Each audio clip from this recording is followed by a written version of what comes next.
అందరికీ నమస్తే. శ్రీ కొమ్మూరి సాంబశివరావు గారు రచించిన మరొక మంచి సస్పెన్స్ థ్రిల్లర్ డిటెక్టివ్ నవల శీర్షిక పారిపోయిన ఖైదీ 7వ భాగం. బీరువా నిండా సీసాలు, డబ్బాలు, కాగితాలు ఉన్నాయి. ఆ మనిషి బీరువా అడుగుని చెయ్యి పెట్టి ఏదో తిప్పాడు. బీరువా అరలు ముందుకొచ్చాయి. అరల వెనక ఒక మనిషి దూరేటంత సందు ఏర్పడింది. ఈ సందులోనికి వెళ్ళండి అన్నాడతను. నారాయణ, భారతి ఆ సందులోంచి వెళ్లారు. అక్కడ ఒక విశాలమైన గది ఉంది. గదిలో ఒక పందిరి పట్టమంచము, మధ్యన ఒక బల్ల మీద పలహారాలు, పత్రికలు ఉన్నాయి. ఆశ్చర్యంతో నారాయణ, భారతి ఒకరినొకరు చూసుకున్నారు. ఇంతలో వెనకాల ఏదో చప్పుడైంది. వెనక్కి తిరిగి చూశారు. వాళ్ళ గదిలోనికి వచ్చిన సందు మూసుకుపోయింది. అంతా తెల్లటి గోడలా ఉంది. తాము ఎటు నుంచి లోపలికి వచ్చింది నారాయణ గ్రహించలేకపోయాడు. గోడ దగ్గరికి వెళ్ళి కొట్టాడు. డొల్లగా శబ్దం వినిపించింది. నవ్వాడు.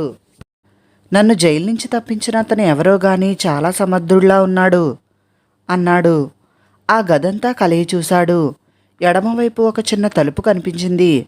ఆ తలుపు తెరిచి చూశాడు. అవతల ఒక చిన్న గది. అందులో నీళ్లు, చెంబులు, తువ్వాళ్ళు ఉన్నాయి. అది స్నానాల గది. ఆ 2 గదులకు ఎక్కడా కిటికీలు లేవు. గాలి ఎలా వస్తుందనే సంశయంతో నారాయణ గదంతా పరీక్ష చేశాడు. 4 మూలల్లో 4 పెద్ద గొట్టాలున్నాయి. ఆ గొట్టాల ద్వారా ఆ గదిలోనికి గాలి వస్తుంది. వెలుగు ఎలక్ట్రిక్ దీపం ద్వారా వస్తుంది. ఇది రహస్యమైన గది. మనం ఇక్కడున్నట్లు మానవ మాత్రుడికి తెలియదు. ఎన్ని జన్మలెత్తినా ఏ పోలీసు మనల్ని పట్టుకోలేడు అన్నాడు నారాయణ. ఇంతలో చటుక్కున దీపం ఆరిపోయింది. గదంతా చీకటిమయం అయిపోయింది. అవును, మీరిక్కడున్నట్లు మానవ మాత్రుడెవ్వడికీ తెలియదు అన్న మాటలు ఆ గదిలో ప్రతిధ్వనించాయి. ఎక్కడి నుంచి మాట్లాడుతున్నారు? గదిలో ఎవరూ లేరే అనుకుని ఆశ్చర్యపడ్డాడు నారాయణ. భారతి భయంతో నారాయణ్ణి గట్టిగా కావలించుకుంది. కమలతో మాట్లాడి రాజు తిరిగి వచ్చేటప్పటికి యుగంధర్ దీర్ఘాలోచనలో మునిగి ఉన్నాడు. తన రాకను తెలియచేసేందుకు రాజు బూట్ల చప్పుడు చేశాడు. యుగంధర్ ఆలోచనలోంచి బయటపడి కమల ద్వారా కొత్త విషయాలు ఏం తెలిసాయని అడిగాడు. రాజు జరిగిందంతా చెప్పాడు. యుగంధర్ మళ్ళీ ఆలోచించటం ప్రారంభించాడు. అరగంట తర్వాత రాజును చూసి, గురునాథము, కమల చాలా దోస్తీగా ఉండేవారేమో కనుక్కున్నావా అని అడిగాడు. లేదు, నేను వాకబు చెయ్యలేదు. గురునాథం ముసలివాడు, కమల చిన్నది. వాళ్ళిద్దరికీ దోస్తీ ఏమిటి అన్నాడు రాజు. నా ఊహ సరైనదైతే గురునాథం కమలతో చాలా చనువుగా ఉండి ఉండాలి. చనువు అంటే పెద్దరికం చనువు కాదు అన్నాడు యుగంధర్. గురునాథంతో అలా చనువుగా ఉండటానికి కమలకేం కర్మ పట్టింది? అంతకన్నా యోగ్యుడు దొరక్కపోయాడా అన్నాడు రాజు. యుగంధర్ తల ఊపాడు. కమల అతను తనతో చనువుగా ఉండటం భరించి ఉండదు, కానీ భరించక తప్పనిసరి పరిస్థితి అయి ఉంటుంది అని టెలిఫోన్ తీసి ఒక నెంబర్ తిప్పాడు. అరుణాదేవి ఉన్నారా అని అడిగాడు. క్షణంలో అరుణాదేవి టెలిఫోన్లో పలికింది. ఎన్నాళ్ళకి నేను జ్ఞాపకం వచ్చాను యుగంధర్ గారు అన్నది. అరుణ, నువ్వు నాకు ఒక చిన్న పని చేసి పెట్టాలి అన్నాడు యుగంధర్. ప్రమాదమైన పనా అడిగింది అరుణ నవ్వుతూ. కాదు. కాదా అన్నది అరుణ ఆశాభంగంతో. సరే, ఇప్పుడే బయలుదేరి మీ ఇంటికి వస్తున్నాను అన్నది. యుగంధర్ కళ్ళు మూసుకున్నాడు. గోడ మీద గడియారం టకటకమంటోంది. రాజుకి ఏం చేయటానికి తోచక దినపత్రిక తిరగేస్తున్నాడు. ఇంతలో వసారాలో చెప్పులు చప్పుడయింది. రాజు లేచి వెళ్ళాడు. అరుణని వెంటబెట్టుకుని గదిలోనికి వచ్చాడు. రా అరుణ, కూర్చో అన్నాడు యుగంధర్ కుర్చీ చూపించి. అరుణ వెంటనే కూర్చోలేదు. ఒకసారి గదంతా కలయజూసింది. అరుణకి 25 ఏళ్ళు. చాలా అందమైనది. నవ్యరీతులలో ముస్తాబు చేసుకుంటుంది. చాలా చురుకైనది, ధైర్యశాలి. ఆమె వేటాపురం జమీందారు గారి కుమార్తె. 5 ఏళ్ల క్రితం అరుణ ఒక పెద్ద చిక్కుల్లో పడ్డది. యుగంధర్ సహాయం కోరింది. యుగంధర్ అరుణని ఆ చిక్కులోంచి తప్పించాడు. అప్పటినుంచి అరుణకి యుగంధర్ మీద అపారమైన గౌరవము, అభిమానము ఏర్పడ్డాయి. యుగంధర్కి పరిశోధనల్లో ఎన్నడైనా స్త్రీ సహాయం కావలసి వస్తే తనని పిలవమని అడిగింది అరుణ. అరుణకి సాహసంతో కూడుకున్న పనులంటే చాలా ఇష్టం. సామాన్యంగా ఆమెకు ఏ చీకు చింత లేకుండా రోజులు సాఫీగా సాగిపోతాయి. అందుకని యుగంధర్ తన సహాయం ఎప్పుడు అడుగుతాడా అని తప్పిస్తూ ఉంటుంది అరుణ. యుగంధర్ని చూస్తే గురుభావము, ఇష్టము ఉన్నాయి అరుణకి.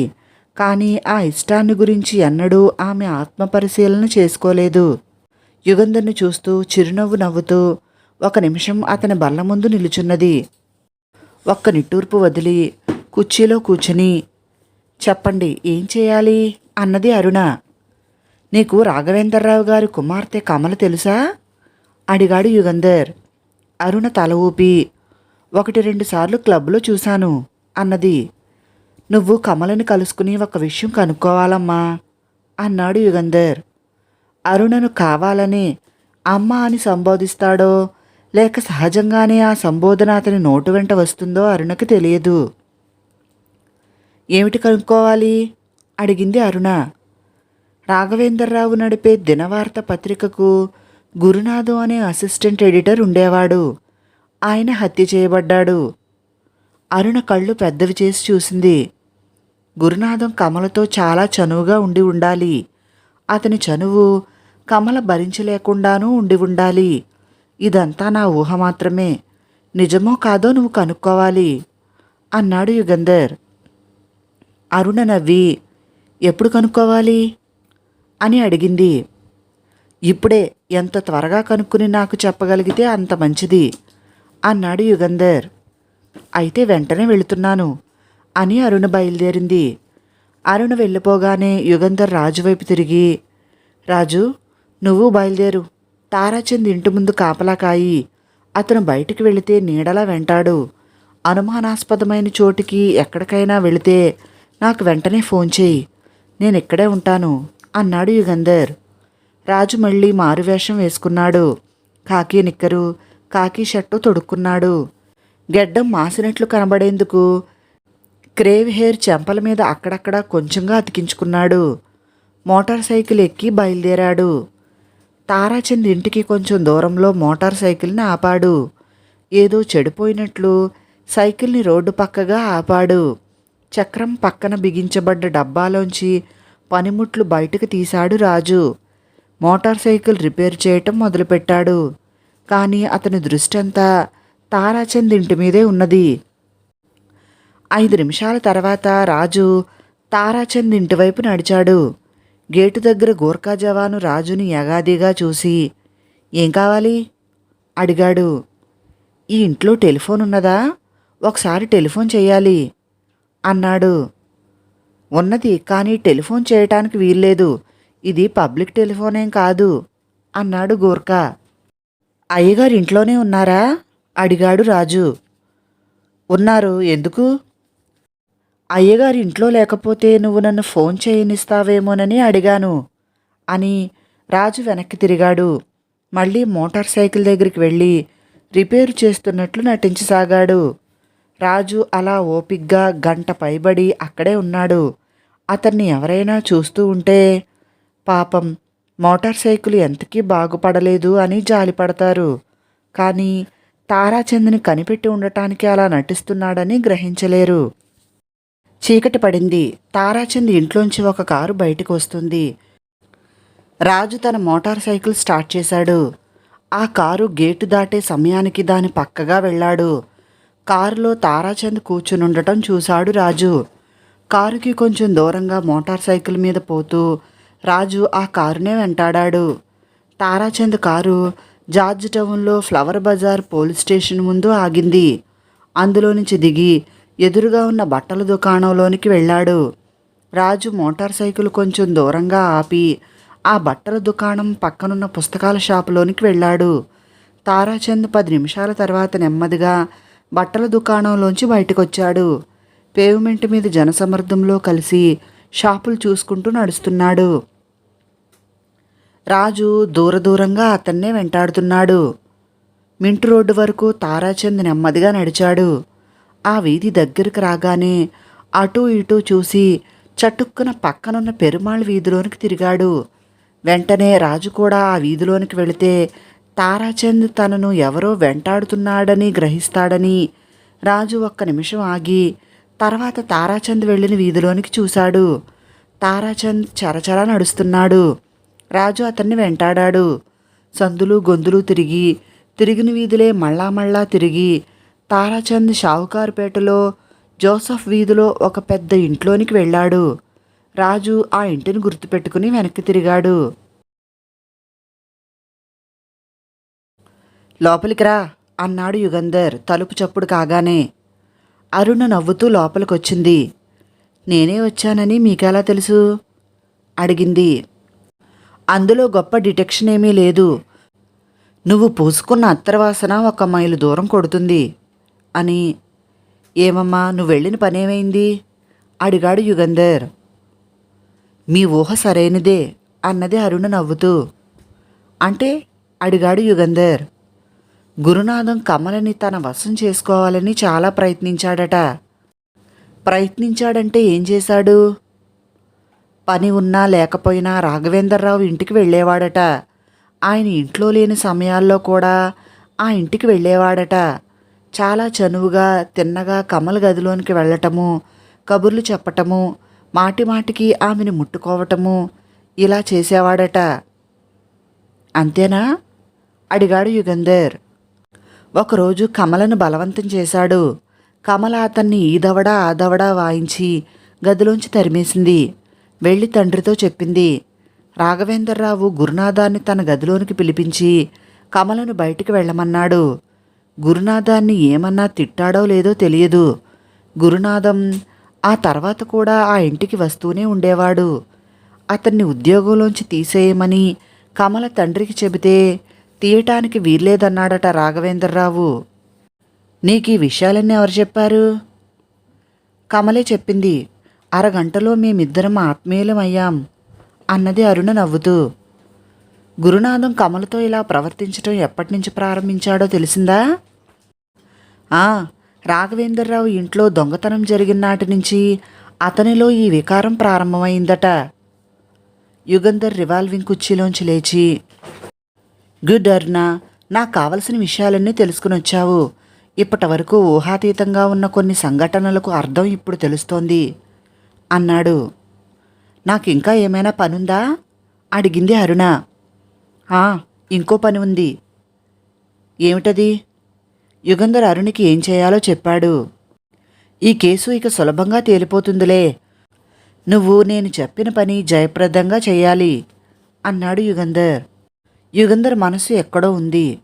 అతను తనను చూడటం లేదని, తను అక్కడున్నట్లు పూర్తిగా మరిచిపోయాడని అరుణకు తెలుసు. అతని ఆలోచనా క్రమాన్ని భంగపరచటం ఇష్టం లేక అరుణ అక్కడి నుంచి వెళ్ళిపోయింది. అరుణ వెళ్ళిన 5 నిమిషాలకు బల్ల మీద టెలిఫోన్ మోగింది. నేను సార్ రాజుని. తారాచందు షావకారుపేటలో ఒక ఇంట్లోనికి వెళ్ళాడు. ఆ ఇంట్లోనికి అతను వెళ్ళిన విధం చూస్తే చాలా అనుమానాస్పదంగా ఉంది. కారులో రాలేదు. సందుల్లోంచి గొంతుల్లోంచి నడిచి వచ్చాడు. సరే నేను వస్తున్నాను, నువ్వు అక్కడే ఉండు అన్నాడు యుగంధర్. షావుకారుపేటలో తారాచంద్ వెళ్ళిన ఇంటి అడ్రస్ అడిగి తెలుసుకున్నాడు యుగంధర్. వెంటనే క్రిజ్లర్ కార్ ఎక్కి బయలుదేరాడు. రాఘవేంద్రరావు ఇంట్లో దొంగతనం చేసిన నగలు నువ్వెక్కడ దాచావో చెప్పు. నారాయణ, భారతి చీకట్లో నలుమూలలా చూశారు. ఆ గదిలో ఎవరున్నారు? అక్కడికి ఎలా వచ్చారు అని ఆశ్చర్యపోయారు. నువ్వెవరు? ఎక్కడి నుంచి మాట్లాడుతున్నావు అడిగాడు నారాయణ. నిన్ను జైల్లోంచి తప్పించిన మనిషిని నేనే. నేను మీరున్న గదిలోంచి మాట్లాడటం లేదు. నేను మీకు కనబడకుండా మీతో మాట్లాడడానికి మైక్రోఫోన్ని ఏర్పాటు చేశాను అన్నాడు ఆ అజ్ఞాత మనిషి. నన్నెందుకు జైల్లోంచి తప్పించావు అడిగాడు నారాయణ. మైకులో నవ్వు వినిపించింది. గ్రహించనే లేదా? నువ్వు దొంగిలించిన ఆ నగల కోసం. అవి ఎక్కడ దాచావో చెప్పు. నీకు 5 లక్షల రూపాయలు ఇస్తాను. పోలీసులు నిన్ను పట్టుకోకుండా ఉండేందుకు నిన్ను వెంటనే మరొక దేశానికి పంపించే ఏర్పాట్లు చేయిస్తాను. నేనిచ్చే డబ్బుతో ఇంకో దేశంలో నీ భార్య నువ్వు హాయిగా బతకవచ్చు. ఏం? ఈసారి నారాయణ పకపకా నవ్వి, అందుకా ఇంత శ్రమ పడ్డావు? ఆ నగలు నా దగ్గర లేవు అన్నాడు. నాతో పరిహాసాలు ఆడక, నేను మంచివాణ్ణి కాదు. ఆ నగలు నాకు ఇచ్చేసేయ్. వెర్రివాడా, నేను దొంగతనం చేశానని ఆ నగలు నా దగ్గర ఉన్నాయని నువ్వు అనుకుంటున్నావన్నమాట. నేను అసలు దొంగతనం చేయనేలేదు కనుక ఆ నగలు నా దగ్గర లేవు. సరే, నీకింకో రోజు గడువిస్తున్నాను, ఆలోచించుకో. నగలు నాకు అప్పచెపితే సుఖంగా ఇంకొక దేశానికి వెళ్ళి బ్రతకవచ్చు. లేదా ఈ గదిలోనే తిండి నీళ్లు లేక నువ్వు నీ భార్య మాడి చస్తారు. గదిలో దీపం వెలిగింది. నారాయణ, భారతి ఒకళ్ళ మొహాలొకళ్ళు చూసుకున్నారు. వారికి నవ్వాలో ఏడవాలో తెలియటం లేదు. ఆ అజ్ఞాత మనిషి మర్నాడు రాత్రి మళ్ళీ మైక్రోఫోన్లో మాట్లాడాడు. మళ్ళీ బెదిరించాడు. నగలెక్కడ ఉన్నది తనకు తెలియదని నారాయణ మళ్ళీ చెప్పాడు. నారాయణ, నువ్వు మూర్ఖుడివి. నిన్ను నేనేమీ చేయనవసరం లేదు. ఈ ఇంట్లోంచి బయటికి గెంటి పోలీసులకు తెలియచేశానంటే వాళ్లే నిన్ను పట్టుకుంటారు. జైలు నుంచి పారిపోవటం ఒకటే కాదు, గురునాథాన్ని హత్య చేసిన నేరం కూడా నీ మీద ఉంది. నిన్ను ఉరికంబం ఎక్కిస్తారు. నువ్వు నన్నెన్ని బెదిరింపులు బెదిరించినా ప్రయోజనం లేదు. ఆ నగలు నా దగ్గర లేవు అన్నాడు నారాయణ. సరే, నీ కర్మ అన్నాడు ఆ అజ్ఞాత మనిషి. గదిలో దీపం వెలిగింది. ఇప్పుడు మనల్ని ఏం చేస్తాడు అడిగింది భారతి గజగజ వణుకుతూ. ఏమో చూద్దాం అన్నాడు నారాయణ పైకి గంభీరంగా. కానీ అతని గుండె దడదడా కొట్టుకుంటూనే ఉంది. యుగంధర్కి మద్రాసు మహానగరంలో తెలియని వీధంటూ లేదు. క్రెజ్లర్ కారు బ్రాడ్వే దగ్గర పార్కింగ్లో ఆపి కాలినడకన బయలుదేరాడు. అడ్డదారుల వెంట చకచకా నడిచాడు. కిళ్ళీకొట్టు వెనకాల నక్కి దాక్కునున్న రాజు యుగంధర్ ఆకారాన్ని దూరాన్నించే గుర్తుపట్టి దగ్గరికి రాగానే సార్ అన్నాడు నెమ్మదిగా. తారాచంద్ వెళ్ళిపోయాడా అడిగాడు యుగంధర్. లేదు అన్నాడు రాజు. రాజును తనతో రమ్మని సైగ చేశాడు. తారాచంద్ వెళ్ళిన ఇంటివైపు నడిచాడు యుగంధర్. నీడల్లోంచి నీడల్లా నడుస్తూ ఇద్దరూ ఆ ఇంటి ప్రహారీ గోడ దగ్గరికి వెళ్లారు. ప్రహారీ గోడ మీద 2 చేతులు పెట్టి యుగంధర్ ఒక్క గంతేశాడు. కీలుబొమ్మలా పైకి లేచి చప్పుడు చేయకుండా లోపలికి దిగిపోయాడు యుగంధర్. అతని వెనకే రాజు కూడా గోడ దిగాడు. ఆ ఇంటి ముందు ఖాళీ స్థలం ఉంది. 2 పక్కల ఆ ఇంటిని ఆనుకుని ఇళ్లున్నాయి. ఆ ఖాళీ స్థలంలో చిన్న పూల మొక్కలున్నాయి. గోడ పక్కన నక్కి కనిపించకుండా కూర్చున్నారు ఆ ఇద్దరు అపరాధ పరిశోధకులును. అరగంట అలా నిశ్చలంగా రాతి బొమ్మల్లా కూర్చున్నారు. తర్వాత ఆ ఇంట్లోంచి తారాచంద్ బయటికి రావటం చూశారు. మరింత వెనక్కి నక్కారు. తారాచంద్ వీధి గుమ్మం దగ్గరికి వచ్చి ఒకసారి వీధిలోనికి అటూ ఇటూ చూసి తననెవరూ గమనించటం లేదని నిశ్చయించుకుని చకచకా వీధిలోనికి వెళ్ళిపోయాడు. 1 నిమిషం ఉండి యుగంధరు, రాజు గుమ్మం దగ్గరికి వెళ్ళి తలుపు తట్టారు నెమ్మదిగా. ఎవరు అని లోపల నుంచి తలుపు తీయకుండానే ఎవరో అడిగారు. అయ్యగారు పంపించారు అన్నాడు యుగంధర్. తలుపు కొంచెంగా తెరిచి లోపలున్న మనిషి సందులోంచి మొహం బయటకు పెట్టి చూశాడు. వెంటనే తలుపు మూయటానికి ప్రయత్నించాడు. కానీ యుగంధర్ తలుపు సందులో కాలు పెట్టి బలంగా తోశాడు. యుగంధర్ బలం ముందు అవతల మనిషి బలం పనికిరాలేదు. వెనక్కి ఒరిగిపోయాడు. వెంటనే తలుపు తెరుచుకుంది. రాజు, యుగంధరు లోపలికి వెళ్లారు. కథ కొనసాగుతుంది. తర్వాత ఏం జరిగిందో వచ్చే భాగంలో తెలుసుకుందాం. విన్నందుకు అందరికీ చాలా చాలా థ్యాంక్స్. నచ్చితే వీడియోని లైక్ చేసి నా ఛానల్ను సబ్స్క్రైబ్ చేసుకోండి ప్లీజ్. మరిన్ని కథలు, నవలల కోసం డిస్క్రిప్షన్లో మరియు కామెంట్ బాక్స్లో ప్లేలిస్ట్లో లింక్స్ ఉన్నాయి, ఒకసారి చూడండి. ధన్యవాదములు. మీ ప్రసన్న.